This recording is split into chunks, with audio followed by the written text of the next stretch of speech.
जम्मू के बाहू रंगरूड़ा इलाके में आज सुबह तड़के रेवेन्यू डिपार्टमेंट, पुलिस डिपार्टमेंट और फॉरेस्ट डिपार्टमेंट का एक ज्वाइंट डेमोलिशन ड्राइव चलाया गया और यहां पर 22 मकान जो है वो पूरी तरीके से धराशायी कर दिए गए। तस्वीरें इस समय आप देख सकते हैं कि किस तरीके से घरों को पूरी तरीके से निस्ते नाबूद कर दिया गया है, यानी कि जड़ से उखाड़ दिया गया है। प्रशासन और जो रेवेन्यू डिपार्टमेंट के लोग हैं उनका ये कहना था कि ये नाजायज कब्जा जो है सालों से यहाँ पर था और इस नाजायज कब्जे पर ये मकान बनाकर रह रहे थे, लिहाजा इस नाजायज कब्जे को आज डेमोलिशन ड्राइव के द्वारा मुक्त कराया गया। लेकिन अब इसको लेकर पॉलिटिक्स भी शुरू हो चुकी है, क्योंकि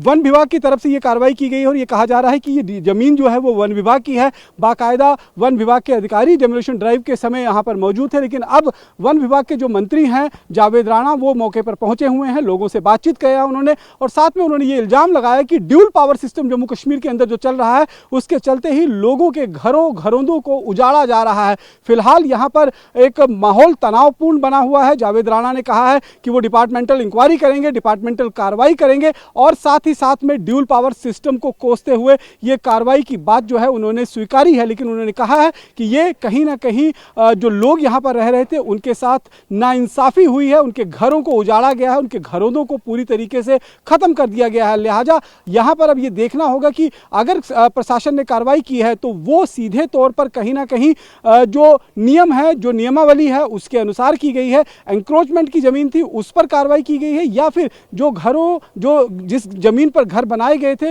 वो मलकियत की जमीन थी और जोर जबरदस्ती कर इन घरों को पूरी तरीके से गिरा दिया गया है। फिलहाल ये मामला जो है वो राजनीति की भेंट भी चढ़ रहा है, क्योंकि जिस डिपार्टमेंट के मंत्री हैं जिस डिपार्टमेंट की तरफ से कार्रवाई की गई है वही कह रहे हैं कि मुझे इस कार्रवाई के बारे में कोई जानकारी नहीं है और खुद उमर अब्दुल्ला सरकार की तरफ से यह कहा गया है कि इस पर बाकायदा डिपार्टमेंटल इंक्वायरी होगी और डिपार्टमेंटल कार्रवाई भी बाकायदा की जाएगी। अब देखना यह होगा कि जो 22 घर जिनके डेमोलिशन ड्राइव में उजाड़े गए हैं उनको आने वाले दिनों में किस तरीके से इंसाफ मिलेगा, क्या इसकी पूरी निष्पक्ष जांच होगी और ये पता लगाया जाएगा कि ये जो ज़मीन है ये वाकई में किसी तरीके से एनक्रोचमेंट था या फिर किसी की मलकियत ज़मीन पर ये जो घर बनाए गए थे उनको पूरी तरीके से उजाड़ दिया गया है। कैमरा पर्सन अनूप के साथ रमन सैनी, TV9 भारतवर्ष, जम्मू।